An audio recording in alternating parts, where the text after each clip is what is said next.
Sam Shaw from Wall Street Mastermind here. Back today with another client interview for you guys. Today I have Harrison with us. I'm very excited to be talking to him.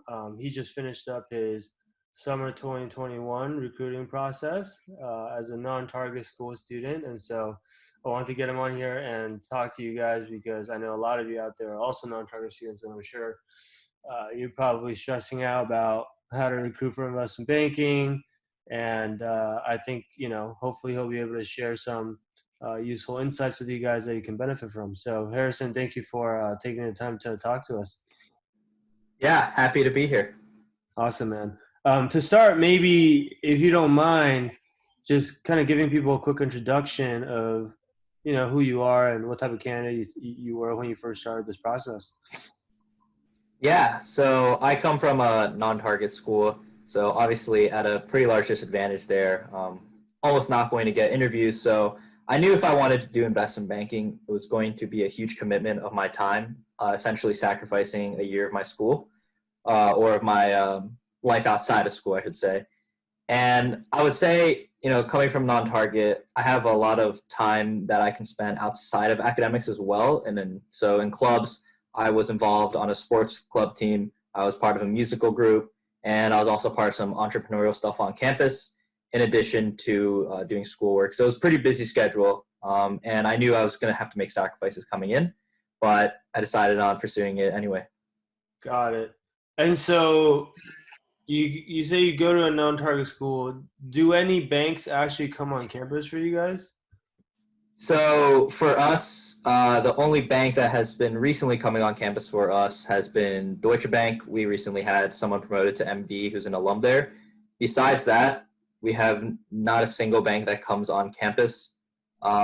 We have banks that come on campus, but it's not for banking. It's typically, like audit and tax, accounting, things like that. So. Got it. Okay. Yeah. So basically it's a non-target school except for DB. Understood. So it sounds like when you first started, and so, you found this, I think, in November of your sophomore year, right? So it was like early on in your sophomore year. Had you already been recruiting for investment banking, or at least preparing for recruiting leading up to that on your own? Or was that kind of the very start or very beginning of your recruiting preparation process? Yeah, I didn't even know the word investment banking freshman year. It was pretty recent. I would say start of sophomore year. I was like, so what do I actually want to do with my life? And then I kind of discovered investment banking as a path. But, was honestly going in and out of the commitment. Didn't even start networking, even though that's kind of the first step. There's no point in preparing for interviews if you don't network. You're not going to get an interview. But yeah, I think I basically just started recruiting a little bit. And then I found Wall Street Mastermind, and yeah, that's kind of where I found it. Got it. Okay. Yeah, I think at the time, I remember it was pretty early for you. You had, I think you had just started maybe trying to learn the technicals through Adventus or something, right? And then, I think I asked you about if you had any interview experience, and I think maybe you had one interview with Verizon or something, but that was it. There was nothing super relevant to banking. Was that right? Am I recalling that correctly? Yeah. I was at that time. I was trying to lock in software internships so I can focus on junior recruiting. So yeah, at that time I was trying to lock in a sophomore finance internship. Got it. Okay, so you had some clubs and stuff on your resume, but you didn't have a finance internship yet. You were trying to get your first one. Right. Okay, cool. So then what made you want to join Wall Street Mastermind right away? Because I feel like we get two types of candidates. Some people, they come to us after they've struggled on their own already and failed, and then they're like, I can't figure this out, so let me go get some help. And then some people, they just want to get help from the get-go, which obviously I think is a smarter thing to do. But how did you kind of evaluate this opportunity or this decision to join Wall Street Mastermind? What was going through your head? Yeah, I mean, from a non-target, you got to start early. if you start the same time as targets, you're just on a different playing field because they're targets, right? Yeah. So that through my mind, it was just I had to start as soon as possible. And I think another big thing is when you say you start, like what are you actually going to do? And that takes time to figure out as well, to plan out and all the steps you need to do. And that's why I joined Wall Street Mastermind. You skip that entire step. I know everything I need to do now. Now it's just about putting in the hours. And if I can't do it then that's just I wasn't cut out for banking, right? If you can't even go through the recruiting process for banking, put in the time for that, then you couldn't do the job, which is even more time. So that was my mindset. I was like, all right, I'm going to join this program, and if I can't do it, that's on me. I can't come back and say, oh, I didn't get banking. I could have done this. No excuses. And that was kind of my mindset, and that's why I joined. Got it. That makes a lot of sense. So basically, it sounds like what you were looking for was more of like a roadmap for, hey, what are all the things I need to do? And let me map out the best game plan possible. So then all I have to do is go and execute on it. And if I can't execute on it, or if I execute on it and I don't get the outcome, at least I know I've basically exhausted all my options. Like I've taken my best shot at it, as opposed to if I don't take my best shot at it from the get-go and maybe I come back later, that only hurts your chances as a non-target school student, because then you're falling even more behind. And then you don't want to have to wonder, oh, would things be different had I just started earlier? Is that kind Right. No, exactly. Definitely. Yep. Okay. Yeah, man, I think I agree with that. I agree with that logic. I think the thing with investment banking recruiting nowadays that just makes it so crazy is just how early things are starting, right? And it was early for your year, and now for the year below you, it's even starting even earlier, which is like RBC opened their application in September, which like I was like, what is that about? Yeah, I was just thinking that. Yeah. But the fact that it's starting so early, it's like the later you start, the fewer opportunities there are left. And then so we always tell people it's not like we can't help you if you come back later, or if you want to try on your own and see if it works. Chances are most likely the odds are stacked against you, just given how selective it is. But if it doesn't work and you want to come back later, we may or may not still be able to help you. But even if we do help you, the results that we're going to be able to get for you is probably going to be worse, almost always going to be worse than if we started with you right away, right? I mean, it's just we have more time to help you, and there are still more firms that are available for you to interview with, as opposed to you wait for all the best firms to fill up first, and then you come back to us and ask us for help. Yeah, we can help you, but there's less options, right? And so I agree. It's like for something as important as your career, it's why not just kind of like maximize your chances from the get-go, because it's not something trivial. It's not like it's something that has long-term ramifications on your career, basically, right? And so you just want to get off on the best footing as much as possible.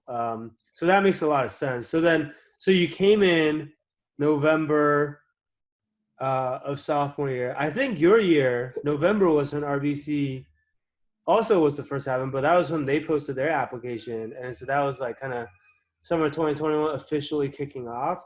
But, you're probably still, I would say, on the early side relative to probably a lot of your classmates. They probably weren't thinking about it yet. And so you came in. What did you do during your time in the program? Because, like, obviously you talk about this roadmap and game plan. Like, can you give people a high level idea of what that roadmap looked like for you specifically? Yeah, I mean, before you start anything, you really have to have a bigger picture of everything you need to do. And so for me, it was hard to focus on the typical things people think about, behaviorals and technicals for banking interviews, because I know when I apply to Goldman, it's going to be an automatic reject.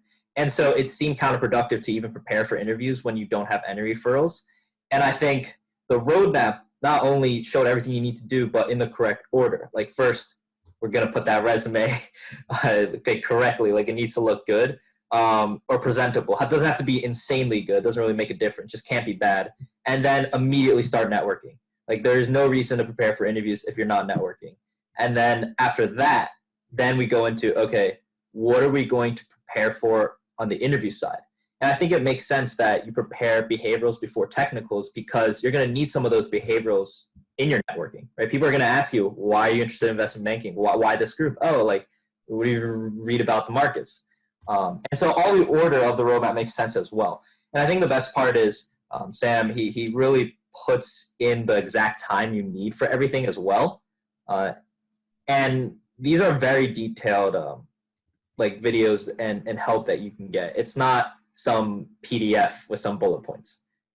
And all in all, if you ever need any help, you can go to him. He's available to you 24/7. So I like that flexibility. I think a lot of people who use the guides, they memorize the answers, and people say, don't just memorize the answers, learn more. And then people are like, so I'm going to learn more. But they literally can't, like, well, what's the resource they have? But you can just ask Sam, and he's right there. He'll explain it all to you. Yeah. No, that's great. And so I think one thing you're talking about there is the importance of having the right order of operations, basically, which I actually find, I mean, that sounds very simple when you say it like that, but I find that a lot of the candidates, that's actually the mistake that they make, is they're doing things out of order, right? I feel like, for example, the most common thing for a lot of people to do is like, let me study all the technicals. Let me go memorize all the 400 questions in the guides and memorize all the answers. And then they're not doing any of the things they need to do to actually even be able to land the interview, for example, right? And it's like, first of all, why are you memorizing all these answers? You didn't get any interviews, or you're not going to get any interviews, right? And then because they're not doing the networking, or they don't have a good resume, or they're missing all these other things that are like even the more foundational stuff, right? And then to your point too, the people that just memorize the guides, like even if and when they do get interviews, they usually don't pass the interviews, right? Because I mean, you've been through these interviews now. How often would you say you actually got questions that were just straight out of the guides, like questions that where you could have just memorized the answers and you would have been able to ace the interview? Like, did that happen often, or did that happen at all? I mean, I think interviewers who would ask that question give you like 10 seconds to answer, but they're not going to do those 10-second answers and questions like 100 times in a row for a total minutes of 30-minute interview, right? They're going to do a if you actually memorize some stuff in the guide, and then they'll ask legit questions. So like even just for comps, like they don't ask, oh, what multiples would you use? They're like, all right, start from the beginning. You're making a public comp. How do you value company with this public comp? Give me all the information you would need and where to find it. Go. Like, that's not in the guide, right? And I think when you have a comprehensive overview of the comp that Sam has in his informational resources, like, you'll just know that, right? It's not even, oh, I have to improv and kind of guess. No, you know it. Yeah. Yeah, it's the way I like to describe it is like, I think maybe 5 years ago, 10 years ago, the interviews were a lot easier, to be honest. So they keep getting harder every year, right? And the reason it was easier back then was it all just depends on how your competition is doing, right? At the end of the day, what the interviewers need to do is they have to be able to figure out how you stack up against the rest of your competition. Now, 10 years ago, or back when I first graduated, if all you did was memorize the guides, you were already ahead of everyone else, because back then the guides were like a very new thing. Like, not everyone was doing that. And then so you're already, that's already good enough for you to separate yourself from the competition. We fast forward to 2020, everybody has the guides, right? Like, everybody has read them, everybody is memorizing them. If the interviewer just asks you the exact same questions that are in the guides, it actually doesn't really tell them anything, because everyone's going to know those answers. So now they're asking you more open-ended questions, like more application type questions, where like the example you just gave, that's not a question that's in the guide, right? And look, the problem with the guys is they're never going to be. They try their best to be as comprehensive as possible, but it's literally impossible to write out every single question you could ever possibly get asked, right? Like there's just the guide would have to be thousands of pages, and so that's just like in my mind, it's like to brute force memorize everything is a very silly way to do it. So like we try to teach you everything conceptually and from like an application basis, so that if you know how to apply the concepts, then it's not about memorization anymore. It's like whatever questions they throw at you, you have a conceptual understanding, and so you can kind of think on the fly and adapt, right? And that's really the key to succeeding in technical interviews, which again sounds simple, but it's hard to learn it to the degree of where it's like becomes application knowledge when you're trying to teach yourself everything, right? It's like, how do you teach yourself something that you're not an expert at yet? It's really, really Yeah, hard, right? definitely. It's like learning a foreign language. You can't teach yourself a foreign language and then all of a sudden you're fluent in speaking the language. It wouldn't work, right? You have to go learn from like a native who's from that country and speaks the language natural, like fluently. Like it's kind of the same thing for accounting and finance, really. Um, and so I mean, like you talked about. I think the other thing that you mentioned when you told me you got the offer was that I thought was really interesting was we have these mock interviews in our modules where you can quiz yourself on the different technical questions, and then we actually demonstrate how we answer these questions so that you can kind of see if there's a difference between how you're doing it and how I'm doing it, right? And you said that you basically listen to that stuff on repeat over and over again. Is that right? Yeah, I think a lot of people, obviously secured a banking job without Wall Street Mastermind. It's not impossible, right? But you could even argue those same people, if they did Wall Street Mastermind, they could have possibly gotten better offers. Why? Because they're more efficient.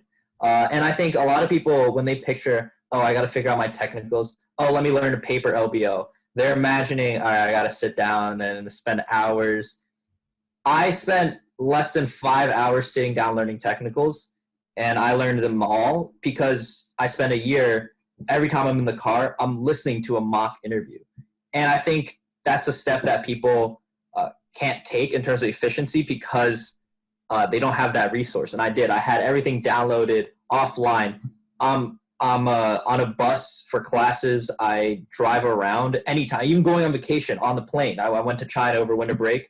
Whole plane ride. If I was up, I listened to it because that means when I'm not on transportation, I can actually enjoy my life or do something other than technicals. Mm. And I think most people don't have the opportunity. That is so smart, man. So you just use the Kajabi app or something, and they allow you. Well, so I used Google Drive when you had it on the files, and I just Ah, made files offline. So I mean, there were videos, but I just wouldn't look at the video. I just listen.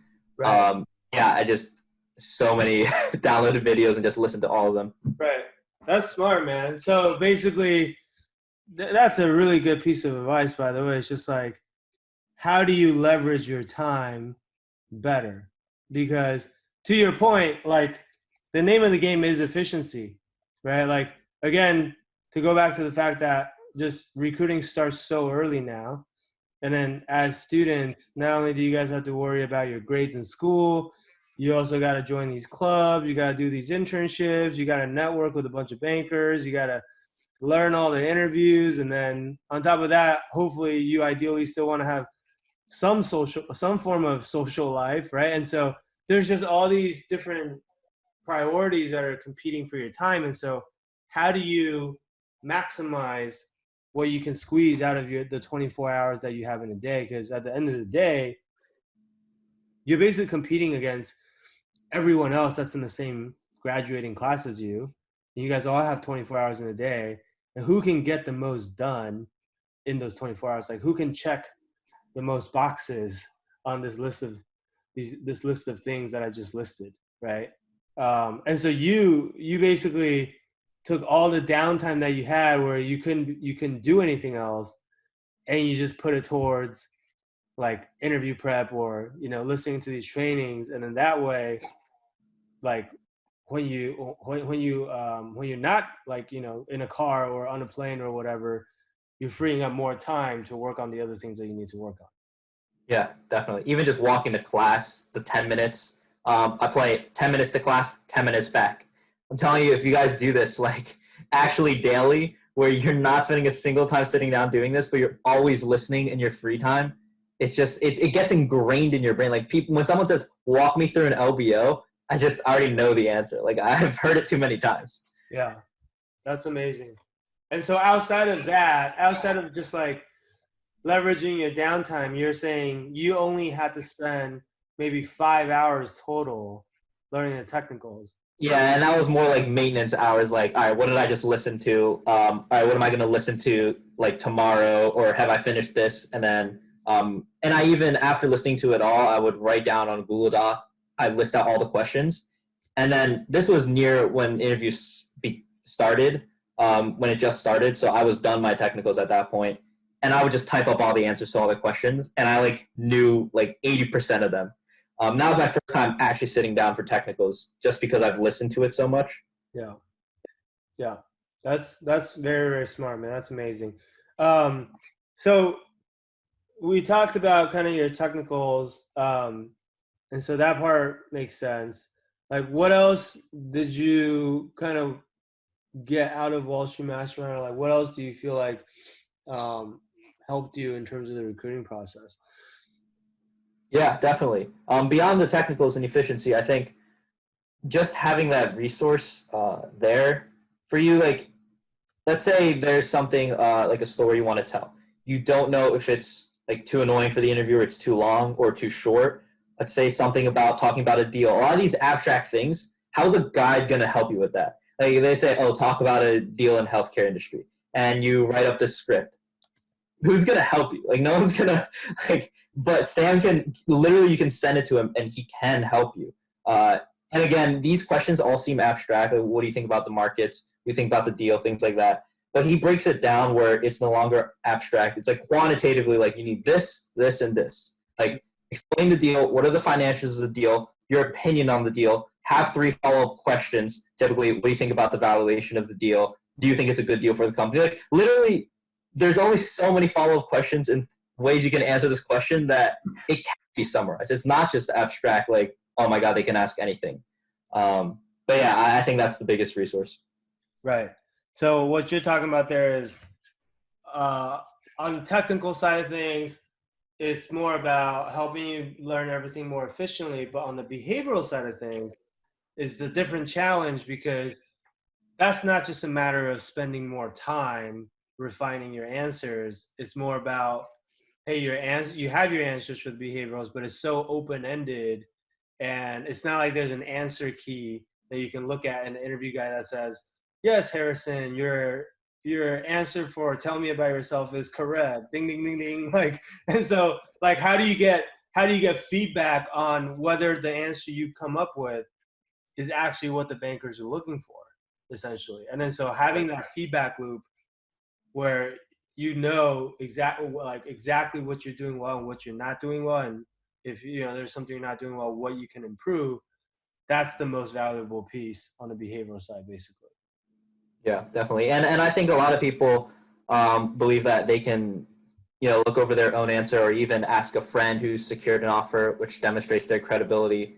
But ultimately, like Sam sees the most, right? He sees who interviews, he sees who gets what's offered. He's the one who helped them with their answers. If he's continuously getting people offers, he probably knows more than that friend who got a banking offer. Like it's just also just a better resource to look over the answers.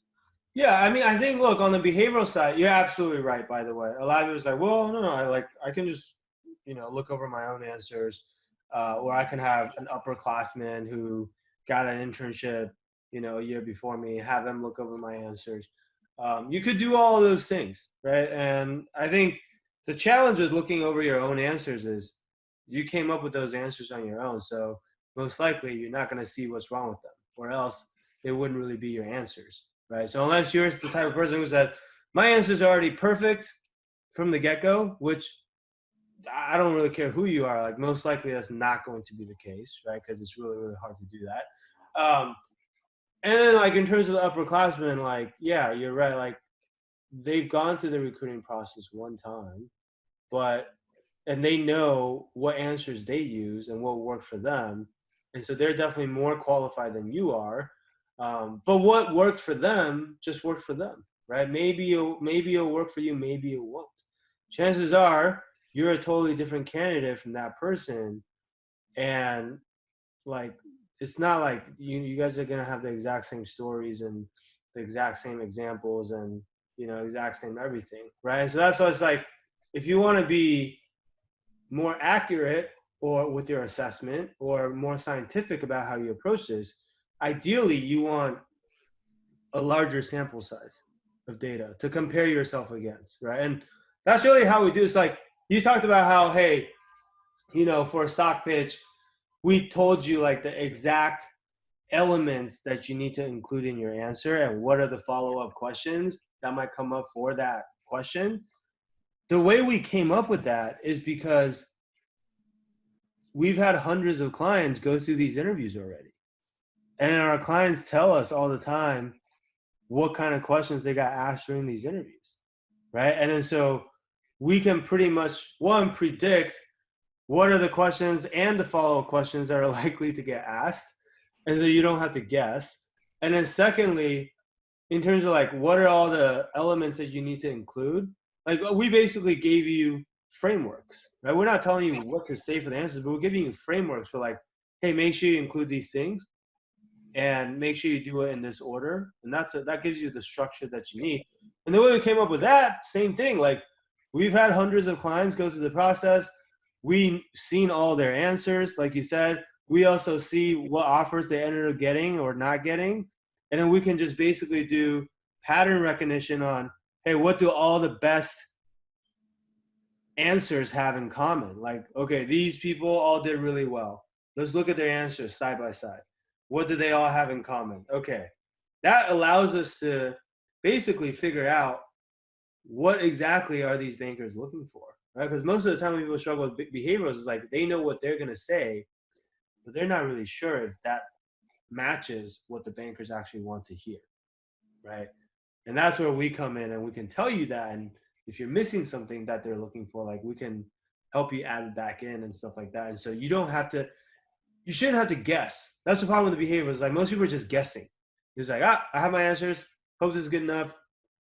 And then fingers crossed, go into the interview. Maybe it works, maybe it doesn't. If it doesn't, then you come out of the interview, you're like, oh, I thought that went well. Oh, crap, I didn't get the offer. I wonder why. I don't know. Let me ask the interviewer for feedback. And then the interviewer doesn't give you any feedback, right? Because they're not incentivized to give you constructive feedback. They don't care, right? Yeah. And then now you have another interview coming up and you're like, like, should I use the same answers as last time, but it didn't really work? Or should I change something? Okay, maybe I should change something, but like, what do I change? Because I don't see anything wrong with my answers. Okay, maybe I'll change this. And now you're doing like trial and error and you're changing random things and maybe you change the right things, maybe you don't. It's just not a good approach, right? Like, I mean, how many interview opportunities are you actually going to have? Do you want to be experimenting with the interviews that you actually have? I mean, they're so hard to come by already, right? I mean, like coming from a non-target school, like how many firms did you end up interviewing with? For me, I had 5 interviews, process total. Yeah, so definitely don't want to risk it, especially from non-target. If you're getting an interview, you definitely networked and had referrals to that place. And think about how many emails you're going to send. What is the % response rate? And out of the responses, how many are phone calls? Out of those phone calls, how many are coffee chats? Out of those coffee chats, how many referrals?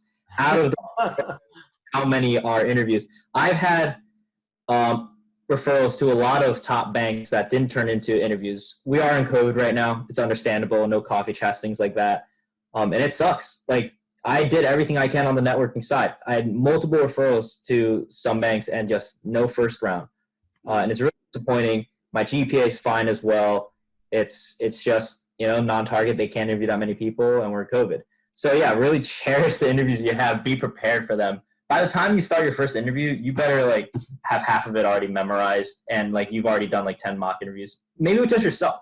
You can literally mock yourself as well, record yourself, and listen to your own mock interviews. You sound very different if you hear yourself than through your own voice. So Yeah, absolutely. Yeah, I mean, so you got 5 interviews, right? Which is if you were doing trial and error with these interviews, every interview that goes wrong, that's 20% of your opportunity set right there, right? And it's just how many iterations of trial and error would you have to go through before you finally perfect everything? 5 interviews might not be enough, right? And look, if you didn't get an offer by your 5th interview, I'm sure you would have just kept interviewing, and you probably would have gotten more interviews. But then, typically, the longer it takes, the worse those opportunities become, right? Because all the best firms, again, have been taken already. And also, you start feeling your answers become they're always your answers. Do you change them after a month of saying this answer? You kind of don't even want to change your answer anymore because you don't actually know if that's what's wrong, and you already have this one memorized. And remember, guys, you have a lot of stuff to memorize. And, all those behavioral stories plus technicals, and then deals, and each group they're gonna ask different deals based on their group, right? Their industry. So you have to have that all memorized, thoughts on the deal, possible follow-ups, market, economic. You don't have time to keep changing your answer. You can't. Yep, absolutely.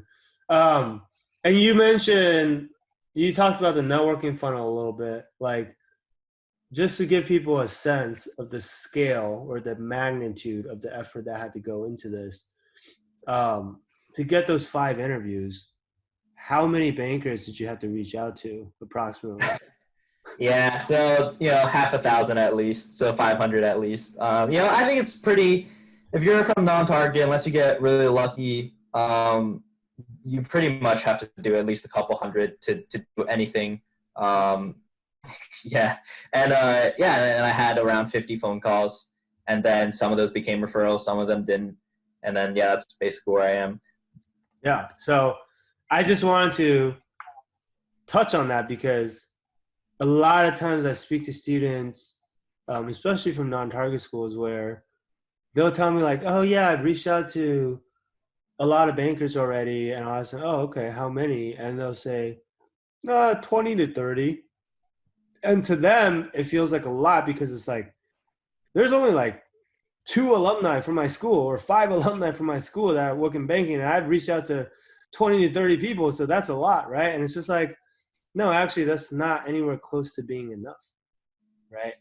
And so it's you have to have, like you said, you probably have to reach out to hundreds of bankers, and to do that, to do it at that, do things at that scale, you need to have a system, right? It can't be this haphazard thing of I don't know, what most people do. Let me go on LinkedIn and just message everyone on there, and if you don't have a step-by-step system that you're following, then you're not gonna be able to hit those numbers, right? Yeah, that was one of the biggest reasons I didn't start with LinkedIn messaging, because you kind of start losing track. I knew from the start, because I'm not target, how many emails I had to send. So from the start, it was Excel, sheet per bank, name, and then on each sheet, the name, the when I emailed them, how many times I emailed them, when they responded, did we have a phone call, and you just have sheets of pages of just who you've emailed from what bank, and you start to see patterns, and I think that's really important to see these patterns and become more efficient at emailing.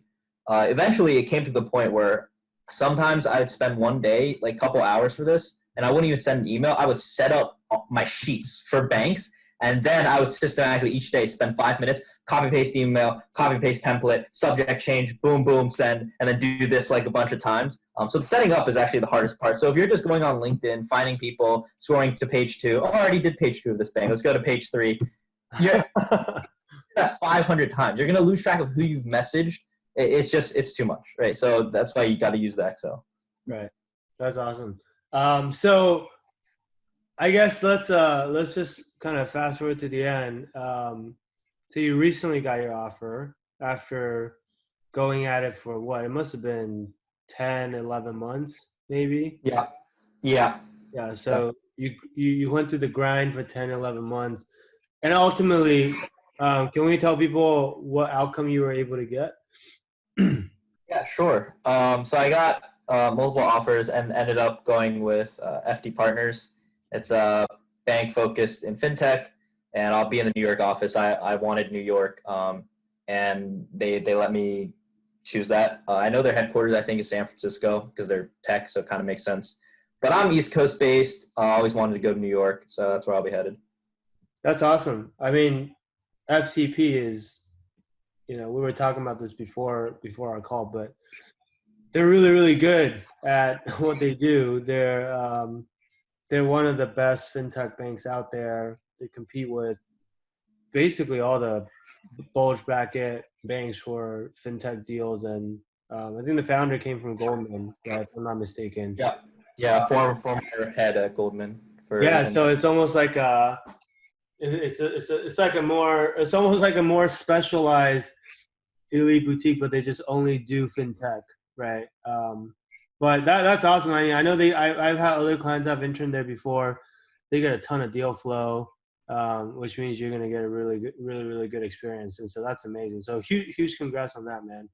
Um, when you found out you got the offer, who was the first person you told? Was not my parents because they weren't home. Uh, I think I just texted a bunch of friends who cared.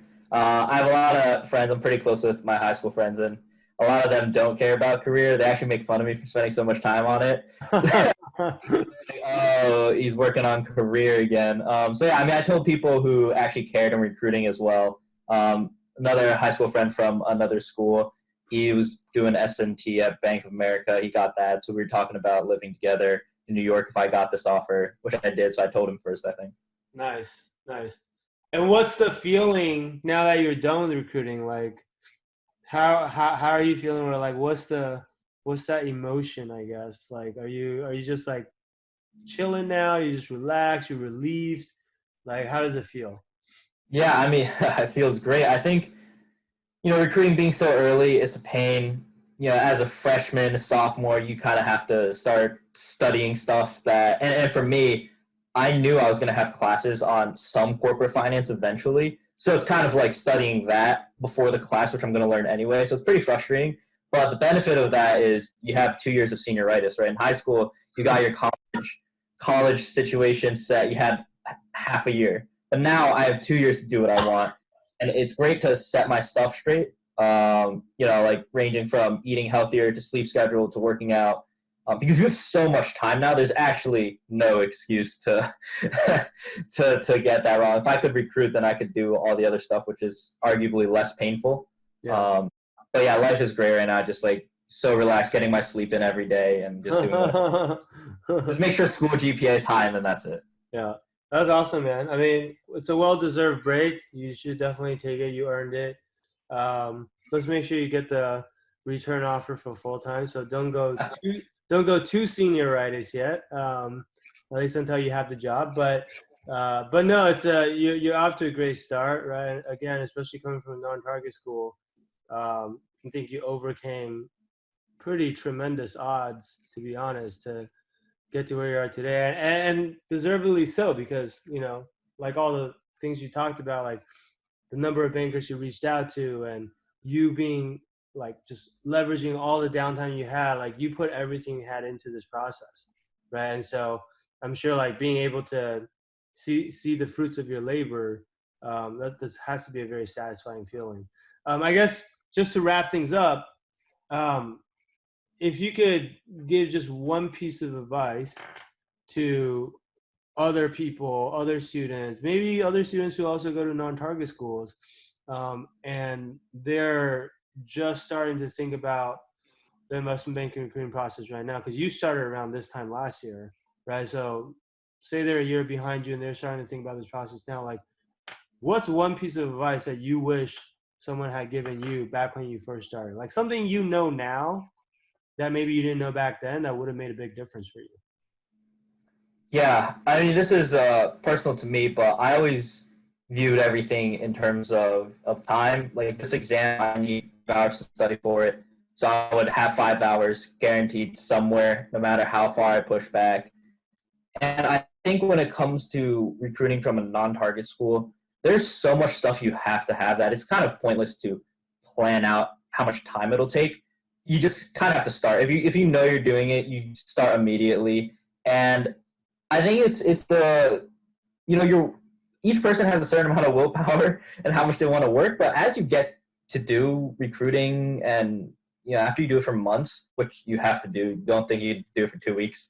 You're gonna get better and it's gonna be less painful. It's gonna be easy. It's gonna be like waking up, brushing your teeth, and all right, send my 10 emails and then read the news. And if you actually think about it, like if you set up the Excel like I said earlier, like 10 emails, like what, like 5 minutes, and brush your teeth, read the news for 20 minutes. All right, that's it. And if you do that every day, 10 emails a day, like, I mean, you just get so much stuff done. I think the hardest part is just starting. You're like, oh, I have to network as if it's a big deal, and then you just slow down. So, yeah, I would just say get started as soon as possible, and then it's like 1 week of pain, and then you're good. You're going to be, like, on a roll.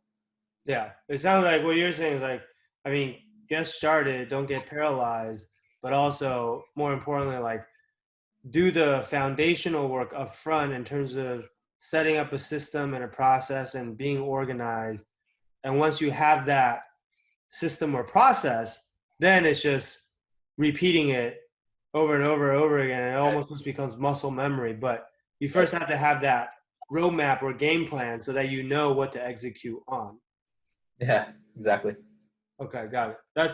That's really really good advice. So awesome. So look, guys, for those of you that are still listening, I think the main takeaways that I got from talking to you, Harrison, is that one, especially coming from a non-target school, what's most important is really figuring out how to be as efficient as possible, right? Like how to really maximize the time that you have when it comes to your preparation. And that can mean a lot of things. That can mean setting up the right systems and processes in place so that you can do everything more efficiently and you have a repeatable process that you can just do over and over and over again. It becomes muscle memory.